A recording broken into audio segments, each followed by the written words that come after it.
Wassalatu wassalamu ala sayyidina wa habibina wa syafi'ina wa qurrati a'yunina Muhammadin sallallahu alaihi wasallam wa ala alihi wa ashabihi wa mawalah. Subhanaka la ilma lana illa ma 'allamtana innaka antal alimul hakim. Rabbi shrah li sadri wa yassir li amri wahlul 'uqdatam min lisani yafqahu qawli amma ba'du. Li hadratil mukarram wal muhtaram, para alim, para ulama, para ustadz, para kiai yang hadir pada kesempatan ini, wabil khusus al mukarram sahibul fadilah Ustadz Sultan Sahri, Kakanda Ustadz Subriyadi, Adinda Ustadz Amrullah, dan ustadz-ustadz yang hadir pada kesempatan ini yang insyaallah semua dirahmati oleh Allah Subhanahu wa taala. Yang sama-sama kita hormati Nenenda Haji Rofi'i, Warang Abdul Haris, Kakanda Haji Bunyamin, Kakanda Yanto, kemudian keluarga besar Sohibul Hajat Andi Agus Manjaya yang hadir pada kesempatan ini. Anak-anak sekalian, saya katakan anak, kali di sebelah sana itu para penghafal Al-Quran, di luar itu, dan sudah ada yang 30 juz juga. Kalau Adinda Dasuki ini 1/4 juz 30 hafal dari Ahadul Mutakasir. Alhamdulillah. Anak-anak sekalian yang ada di belakang, ya, yang sedang juga penghafal Al-Quran, mudah-mudahan Allah berikan keistiqomahan kepada kesemua anak-anak kita. Hadirin sekalian yang tidak saya sebutkan satu persatu, insya Allah tidak mengurangi rasa takdim dan hormat saya kepada semuanya yang hadir pada kesempatan ini. Hadirin sekalian, yang pertama dan utama, walaupun kelihatan sudah agak ngantuk saking nikmatnya mendengarkan Al-Quran, Masya Allah, ya. Tapi percayalah bahwa setiap Al-Quran yang dibaca dan kita dengarkan, aku yakin firman Allah mengatakan setiap kita mendengarkan ayat-ayat Al-Quran dengan khusyuk, pasti Allah akan turunkan rahmat itu pada kita semuanya. Wa idza quri'al Qur'anu fastami'u wa ansitu la'allakum turhamun. Ini firman Allah. Ketika Al-Quran dibacakan oleh seseorang, fastami'u, hendaklah engkau mendengarkan dengan sebaik-baiknya, wa ansitu, dan memperhatikan, la'allakum, pasti dan pasti kalian semua turhamun, dirahmati oleh Allah Subhanahu wa taala. Mudah-mudahan kehadiran kita semua ini wasilah anak-anak kita hafal Al-Quran, rumah ini, tempat ini, kita semuanya, ma'isyah kita, kehidupan kita diberkahi oleh Allah Subhanahu wa taala. Amin ya rabbal alamin. Salawat serta salam kita sampaikan kepada baginda aku Rasulullah sallallahu alaihi wasallam, nabi yang sangat kita harapkan syafaat dan pertolongannya, nabi yang sangat kita harapkan di akhirat nanti memberikan syafaat kepada kita semuanya. Insya Allah dengan keistiqomahan kita mengikuti sunnah Rasul, mengikuti petunjuk Rasul, mengikuti ajaran Rasul, hakul yakin Rasulullah pasti akan memberikan syafaat kepada kita semuanya. Karena apa? Orang-orang yang mencintai Rasulullah pasti dicintai oleh Rasulullah. Orang yang mencintai Rasul pasti disyafaati Rasulullah SAW. Maka sering saya katakan bahwa dan di kesempatan ini ada berkumandang ayat-ayat Al-Quran. Jika orang senang mendengarkan ayat Al-Quran dibaca dimanapun itu dibaca, maka akan turun rahmat kepada orang-orang yang membaca, orang-orang yang mendengarkan bacaan itu. Dan Al-Quran nomor 2 nanti setelah Rasulullah. Di akhirat nanti 2 yang bisa memberikan syafaat. Yang pertama ada Rasulullah Sallallahu Alaihi Wasallam, yang kedua adalah Al-Quran. Rasulullah jelaskan, Iqra'ul Quran, bacalah Al-Quran. Fa innahu, karena sesungguhnya Al-Quran ya'ti akan datang yaumal kiamat, pada hari kiamat, syafi'an, memberikan syafaat liqorihi, pada orang-orang yang membacanya. Jadi Al-Quran memberikan syafaat kepada orang-orang yang membacanya. Cinta Al-Quran, jadikan Al-Quran sebagai teman kita, jadikan Al-Quran sebagai hiasan lisan kita dalam berbicara. Insya Allah Al-Quran akan memberikan syafaat kepada orang-orang yang membaca, orang-orang yang senang mendengarkan. Bulan Al-Quran, malam Al-Quran, yakni bulan Ramadan, berkumandang di mana-mana tadarusan Al-Quran, karena itu memang bulan Al-Quran. Karena Al-Quran diturunkan pada bulan Ramadan, di antar masjid, antar musola, masya Allah berkumandang di mana-mana bacaan ayat Al-Quran. Karena Al-Quran diturunkan pada bulan Ramadan. Sekarang Ramadan sudah melewati kita.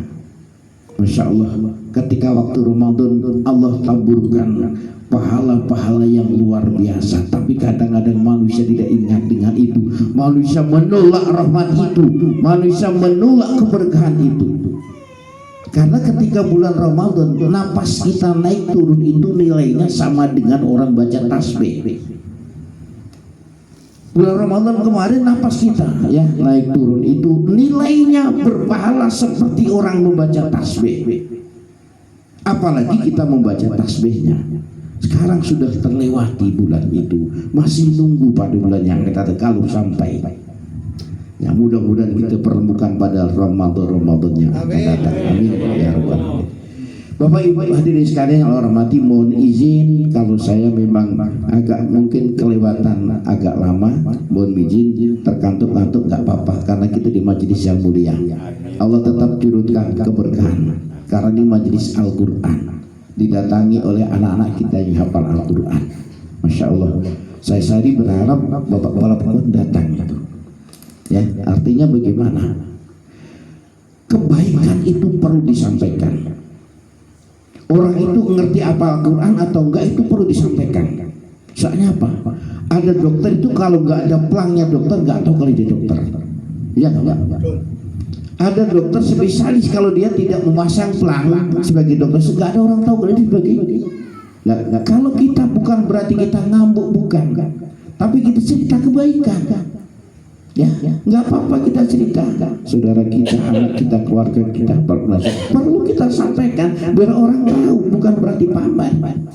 Karena kita menceritakan kebaikan itu disuruh oleh Allah. Wa amma bi ni'mati rabbika fahaddits. Kalau kamu dapat rahmat dari Tuhan kamu, maka berceritalah kamu. Saya ini kalau dapat nikmat, masya Allah, bercerita. Kenapa? Allah nyuruhnya, bukan berarti saya ngambuk, bukan. Kalau orang mengatakan itu ngambuk, masa bodoh itu urusan dia. Ya, saya mau bercerita, masya Allah, kemarin tuh bulan puasa kemarin nikmat yang besar. Keponakan saya masih umur 15 tahun, ananda Ustadz Amrullah. Ya, Ahsanakallah namanya. Kemarin itu masya Allah dapat rahmat dari Allah, rezeki dari Allah, berangkat umroh dia. Ya, babangnya belum. Udah ya. Insya Allah tahun depan lagi. Rahmat Allah Subhanahu Wa Taala kan itu. Itu artinya apa? Kenikmatan yang wajib kita syukuri, seperti yang disampaikan oleh ayat Al-Quran dibacakan oleh Ustaz Syahdi tadi, la in syakartum la azidannakum wa la in kafartum inna azabi lasyadid. Ya nggak apa-apa kita bercerita, nggak apa. Kalau orang bercerita dikatakan pamer, berarti yang mengatakan itu sok yang mengatakan itu pamer berarti dia sebenarnya suka pamer. Ya. Jadi kita terima kebaikan. Apalagi pada malam hari ini, masya Allah. Saya hanya ingin mendoakan saja kepada anak-anak ini, banyak ya orang ya yang menghafal Quran itu di penantian di Marado ini banyak kan. Ada yang sudah selesai, ada yang belum selesai. Ini banyak, termasuk Ananda Zaki, ada Zaki ya yang sudah selesai, kemudian Salman Al-Farisi putra Pak Michel, dan siapa lagi itu sudah selesai semua, insya Allah. Maksud kita begini, agama Islam ke depan itu yang megang siapa? Generasi muda. Generasi muda. Maka jangan dicela kalau generasi muda itu tampil khutbah Karena ke depan dia itu yang akan megang apa? Akan megang agama. Jangan, masih muda itu. Nanti dulu. Karena apa? Ke depan itu yang akan megang apa itu? Agama yang muda-muda itu. Justru kita bangga dengan adanya mereka tampil. Tapi mesti kita harus kita bagari. Kalau dia salah kita tunjuki. Kehancuran kerajaan Majapahit. Kenapa? Kesalahan Gajah Mada. Ketika Gajah Majapahit itu berjaya, Gajah Mada berjaya sebagai parti, sebagai kalau sekarang apa namanya wakilnya itu apa? Perdana Menterinya. Dia tidak membuat, dia tidak mempersiapkan generasi muda. Begitu Gajah Mada meninggal, vakum. Artinya apa? Enggak ada kader yang untuk meneruskan Majapahit. Hancur Majapahit. Dan masih banyak lagi. Pangeran Al-Fatih yang bisa apa itu yang bisa merebut Konstantinopel di Turki. Itu apa? Kalau dia sering setelah sembahyang masjid itu bermain-main sama anak-anak. Ya. Rasulullah itu pernah mengatakan bahwa nanti ada satu pasukan Muslim, pasukan Islam yang akan bisa merebut Konstantinopel. Itu di Turki, punya kerajaan Kristen pada waktu. Istanbul, Turki. Itu sahabat merebut. Kalau kami ini nanti, artinya yang sudah disampaikan oleh Rasul akan merebut itu. Sampai Muawiyah, sampai tabiin, belum ada yang bisa merebutnya. Giliran sampai Pangeran Al-Fatih, dia mempersiapkan dengan apa itu bertahun-tahun mempersiapkan dan mempelajari bagaimana bisa merebut Konstantinopel itu. Akhirnya bisa terebut sampai sekarang. Milik siapa itu? Milik umat Islam. Artinya perlu kita mempersiapkan generasi muda.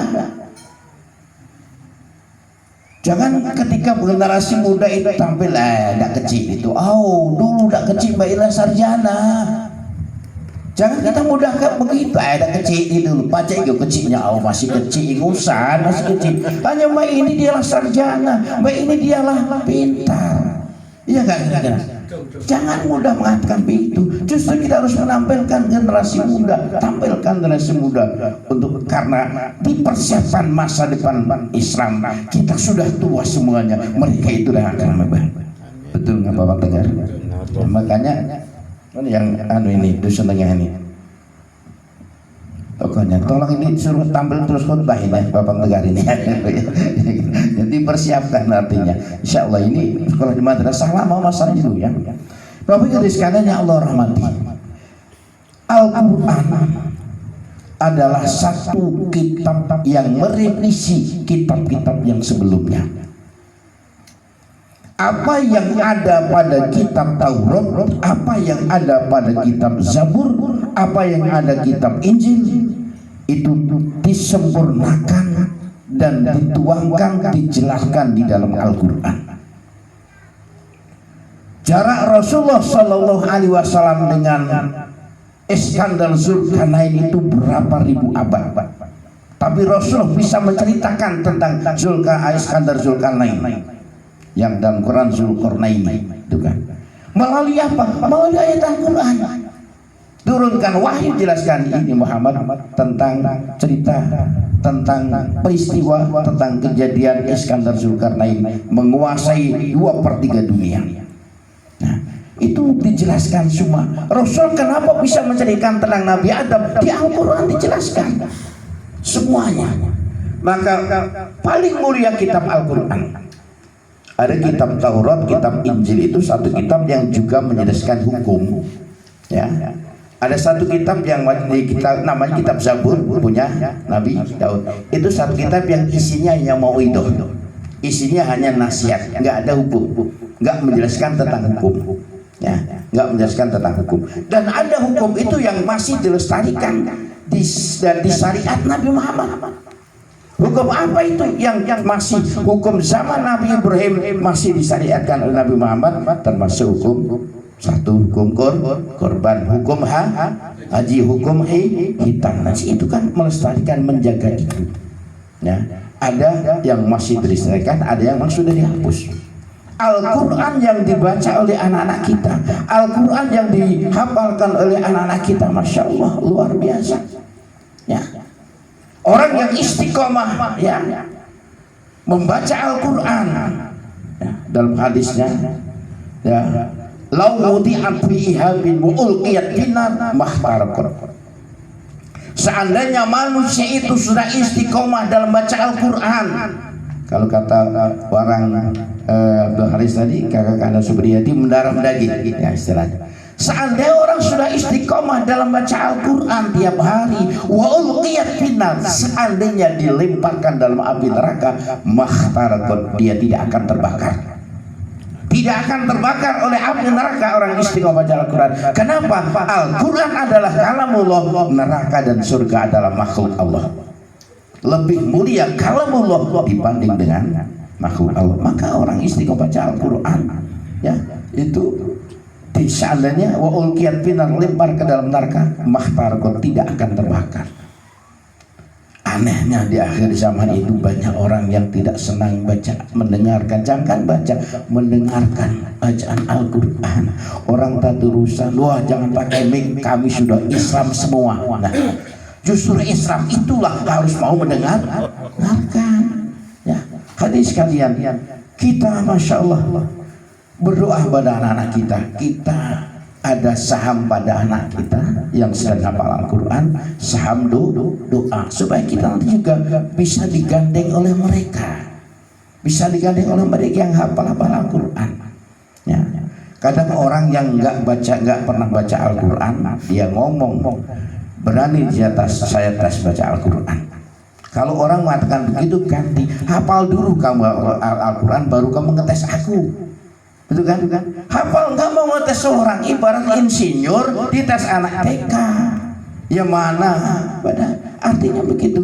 Jangan melemahkan orang yang sedang hafalkan Al-Quran. Justru kita bangkitkan, kita semangat gitu saja, Masya Allah. Kita ada saham mendoakan kepada dia, mendoakan kepada mereka, dan mudah-mudahan maka Masya Allah ketika anak itu hafal Al-Quran, berapa yang bisa disafaati? 7 keluarganya, ada yang mengatakan 7 keluarganya akan ditanggung, akan disyafaati luar, akan dimasukkan surga Allah Subhanahu wa Ta'ala ya. Masya Allah ya. Maka kita bergembira ananda sampai itu Aulia Rahmat dan teman-temannya di sini temannya ya. Insya Allah tolong doakan anak-anak itu ya Pak ya, tolong doakan, mudah-mudahan dia bisa istiqomah dan tidak cukup hanya baca Al-Quran, tidak cukup hanya hafalan. Karena kawaran tadi katakan seperti tadi, tambahi ilmu-ilmu. Masya Allah, tidak akan habis ilmu oleh Allah, digali sampai kapanpun. Itu dituangkan dalam Al-Quran.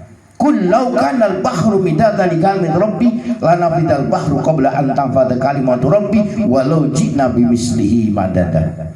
Surat apa Bang Tegar? Surat Al-Quran gitu, saya bingung. Qul, katakan Muhammad, law kana al-bahru, seandainya lautan itu midada li kalimati rabbi, dijadikan tinta untuk menulis kalimat-kalimatku, untuk menulis ilmu-ilmuku, lanafidal bahru, niscaya air lautan itu habis qabla an tanfada kalimat rabbi, sebelum ilmu-ilmuku itu habis. Walau kana cilabim simidada, walaupun diambil, kalau dikembalikan lagi air laut itu semua habis buat nulis ilmu Allah, mempelajari ilmu Allah, habis, dituangkan lagi air laut tadi, dibuat lagi, tidak akan habis ilmu Allah. Maka harapan kita anak-anak yang sudah hafal Al-Quran, dia akan ditambah dengan bagaimana kita memahami Al-Quran ya. Memahami Al-Quran itu tidak gampang. Kalau membaca terjemah Al-Quran itu gampang karena terjemah sudah, tapi memahami Al-Quran itu perlu pendamping ilmu-ilmu, perlu wajib mempelajari beberapa ilmu. Orang ingin memahami Al-Quran wajib dia bisa nahwu dan sorof, wajib gitu. Orang ingin tahu makna yang terkandung dari kalimat-kalimat kinayah, dalam Al-Quran wajib mempelajari ilmu badi, ma'ani, bayan dan mantek. Itu pendamping. Ya. Kalau kita belajar membaca, pendampingnya adalah ilmu tajwid. Karena Al-Quran itu Masya Allah ya. Kalau kita beda dalam baris saja sudah beda dalam artinya. Ya, apalagi kalau beda huruf. Baru kita beda daripada harokatnya, baris saja beda, artinya sudah berbeda. Bapak-bapak nanti boleh dibuktikan dalam surat Yasin ada kalimat walahum yungqadun dan wahum yungqadun dan yungqitu. Itu kalimat itu ada perletakannya. Ya. Kalau wahum yungqadun dan yungqidun itu di mana perbedaannya? Itu hurufnya sama, jumlah hurufnya sama, tapi barisnya berbeda. Satu di berbaris atas berbaris atas, dua berbaris bawah. Ya, itu artinya kalau kita ingin memahami daripada ayat-ayat Al-Quran, dan harus memahami asbabun nuzul, dan harus memahami tentang turunnya ayat Al-Quran. Kenapa Al-Kafirun diturunkan di mana, Al-Baqarah diturunkan di mana, Al-Hasr diturunkan di mana, kenapa sebab diturunkan itu semuanya disebut dengan asbabun nuzul. Masya Allah ya. Jadi apa kita nggak boleh baca terjemah? Bagus baca terjemah. Paling tidak kalau kita tidak memahami dalam, paling tidak kita tahu arti dalam terjemah. Kalau nggak itu kita ingin belajar tafsir, dia tafsir ya. Tapi kalau nggak bisa, tanyakan. Karena apa? Guru itu adalah sanad. Dalam istilah Islam disebut dengan al-isnadu minad-dain. Sanad itu bagian dari agama. Laulam isnad, seandainya tidak ada sanad, maka qala man sa'ah orang akan bicara seenaknya. Baca buku, nah ini dia pahami dengan pemikirannya sendiri, kemudian nyalahkan orang sudah biasa ibadah. Banyak itu. Salah itu. Padahal Masya Allah, sanad itu artinya guru yang mengajari kita. Kita dari guru kita dari gurunya guru kita sampai kepada Rasulullah SAW. Sanad itu bagian dari agama. Bahkan Imam Ghazali ya, saking telitinya dia mengatakan man laisa syekhun fa syekhun syaiton. Siapa orang belajar agama tanpa guru, gurunya adalah setan. Kenapa? Akan dia mikir ayat Al-Quran akan disesuaikan dengan kehendak dia. Dia menerima ayat Al-Quran, menerima agama dengan nafsu, bukan dengan akal. Artinya begini, orang menerima agama dengan nafsu itu, kalau dia salah dibenarkan nggak mau. Dan perasaannya benar, walaupun dia salah, di mana dia salah, dia nggak mau dia dibenarkan. Inilah ya, ini namanya orang menerima agama dengan nafsu. Kalau dengan akal pasti bermusyawarah, mana kiri, mana benarnya. Kita ini manusia, insan itu artinya pelupa. Dalam Al-Quran ada bashar, ada insan.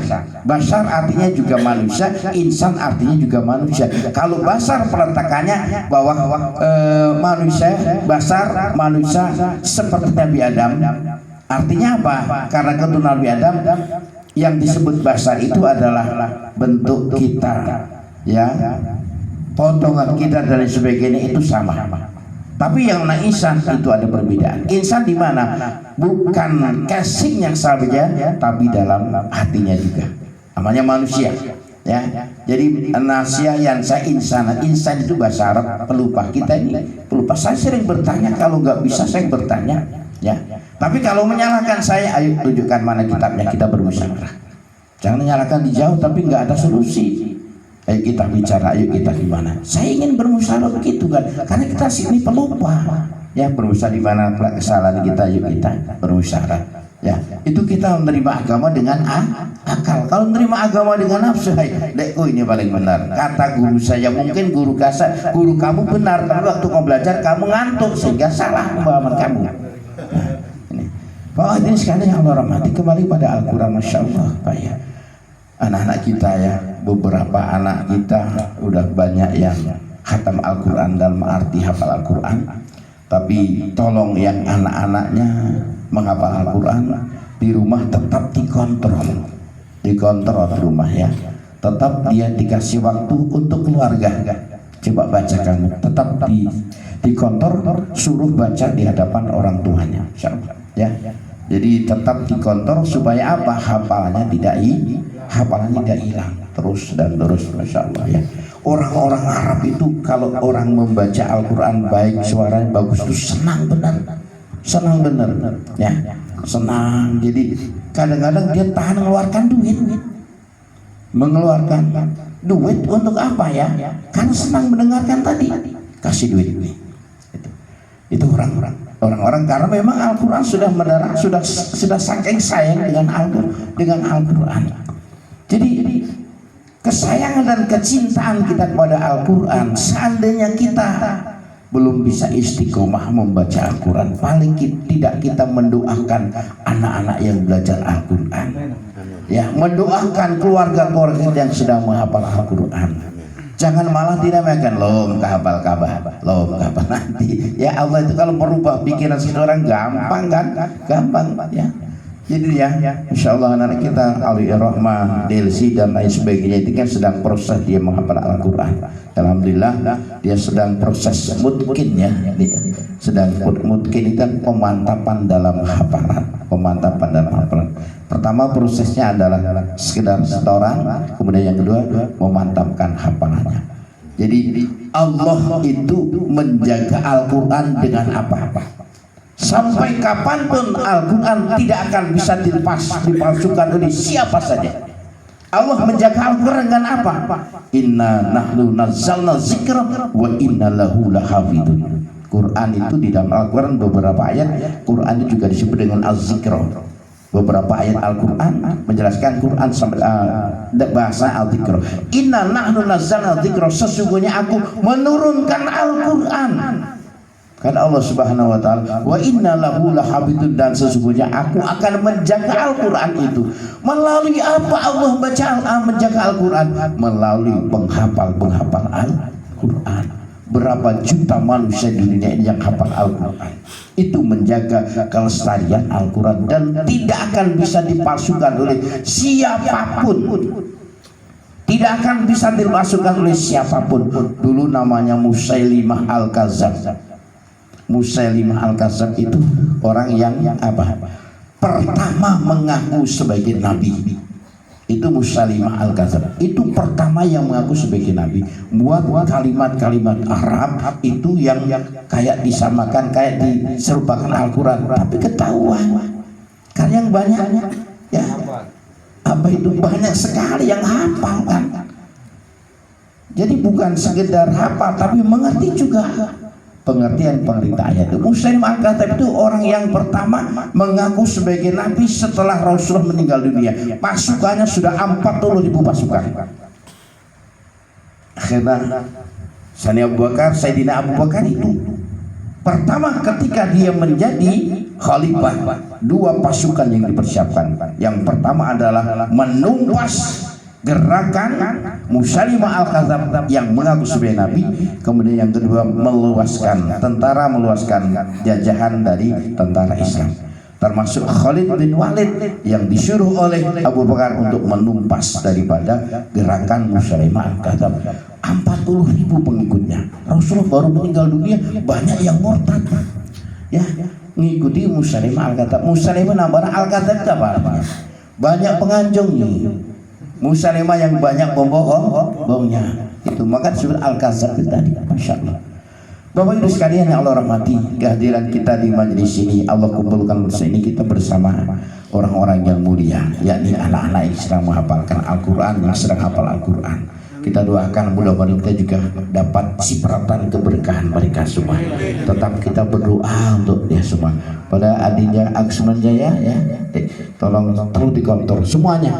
Pisil, Yusuf dan Kak Haji Bunyamin, anak yang hafal Al-Quran, tolong di rumah dikontrol ya, dikontrol, tetap dikasih waktu untuk halakoh, untuk apa, saling mengontrol. Karena apa? Untuk menjaga jangan sampai mereka adalah bujang semua, jadi semua jangan sampai nanti kalah dengan apa? HP-nya, jangan kalah dengan HP-nya. Nanti kalau HP-nya nanti bisa lupa nanti. Ya, mudah-mudahan terus bertambah hafalannya, terus kuat hafalannya. Ada satu lagi yang dia punya proses agak lambat, tapi dia berikut artinya. Ini anaknya Muhammad Basrun, ya. Dia langsung dia menghafalkan prosesnya, hafal langsung berikut artinya. Agak lambat dia baru dapat 11 juz berikut artinya. Yang gadis siapa namanya itu ya? Itu Masya Allah, Alhamdulillah Muara 2, dan dia Muara 2 juga banyak ya. Artinya Muara 2 penantian ini udah banyak bibit-bibit kita yang hafal Al-Quran. Kalau satu kecamatan itu tidak ada yang satu pun orang hafal Al-Quran, seluruh kecamatan berdosa. Umat Islam seluruh kecamatan berdosa. Ya, Alhamdulillah banyak sekali di Belupanggu ini orang-orang yang hafal Al-Quran ya. Bapak Ibu sekalian yang Allah rahmati, jadi sekalian kita hadir kita di sini adalah menyongsong rahmat Allah Subhanahu wa taala melalui anak-anak yang hafal Al-Qur'an. Mudah-mudahan kita semua, anak-anak kita semua, zuriat kita semua, keturunan kita semua menjadi orang-orang pencinta Al-Qur'an. Hidup bersama Al-Qur'an, dalam kehidupan sehari-hari selalu bergelut dengan Al-Qur'an. Dan kita doakan guru-guru ngaji tempat kita, Ustaz Sultan Sahri, kemudian Ustaz Amrullah, semoga mereka semua diberikan kekuatan kesehatan oleh Allah Subhanahu wa taala, istiqomah dalam mengurusi anak-anaknya. Jadi begini ya, mohon maaf Pak ya semuanya, kita menyuruh anak kita ngaji supaya bisa ngaji itu seperti kita membawa bahan baju ke tukang jahit. Pak, ini bahan bajuku, tolong ini dipotong model begini, modelnya baju ini begini, celana ini begini. Nah setelah itu semuanya bertanya berapa ongkosnya. Cara kita menyuruh anak ngaji begitu, jangan suruh daftar sendiri. Kadang daftar saya enggak keluar pun enggak ngomong. Ini Masya Allah. Jadi perlunya ada apa itu? Berkah dalam belajarnya, berkah dalam bacanya. Jadi kayak orang buat baju di tukang penjahit, itu potongannya begini Pak, begini Pak. Oh iya ya, nanti gini. Terakhir dia ngomong berapa ongkosnya Pak. Nah kita mengajikan anak kepada guru ngaji juga begitu, jangan masa bodoh. Nah begini, mohon maaf. Karena apa? Dalam konsep kita ahli sunnah wal jamaah percaya benar dengan berkah, percaya benar dengan barokah. Tidak kelihatan barokah itu, tidak kelihatan berkah itu, tapi yang bisa dirasakan dalam kehidupan itu namanya berkah. Berkah al-barakatu ziyadatul khair. Berkah itu adalah bertambah-tambah kebaikan. Alhamdulillah. Jadi mudah-mudahan anak-anak kita semuanya diberi oleh Allah kesehatan, beri kekuatan, terutama diberikan keistiqomahan.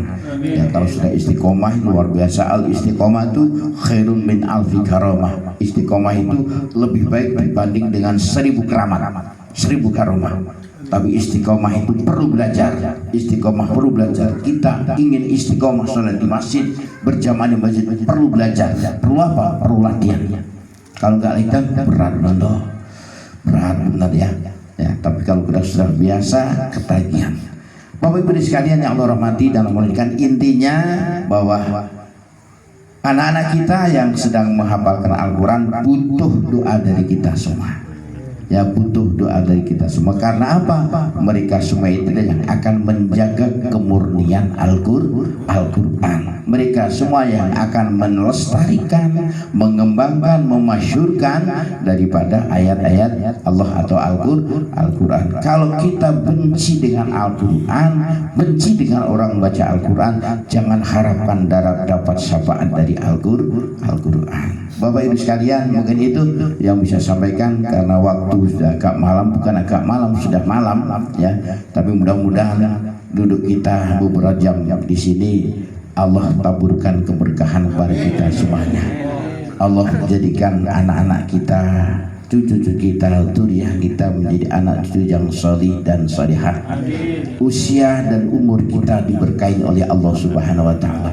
Kehidupan kita diberkahi oleh Allah Subhanahu wa taala. Kita semua istiqomah dalam iman dan Islam kita. Kita semua istiqomah dalam kebaikan dan kehidupan sehari-hari, dalam kebaikan yang akhirnya yang kita tuntut di akhirat, yang kita harapkan di akhir kita semua nanti menjadi orang yang husnul khatimah. Amin ya rabbal alamin. Ala hadhihi niyyah wa ala kulli niyatin salihah wa ila hadratin Nabi Muhammadin sallallahu alaihi wasallam. Al-Fatihah.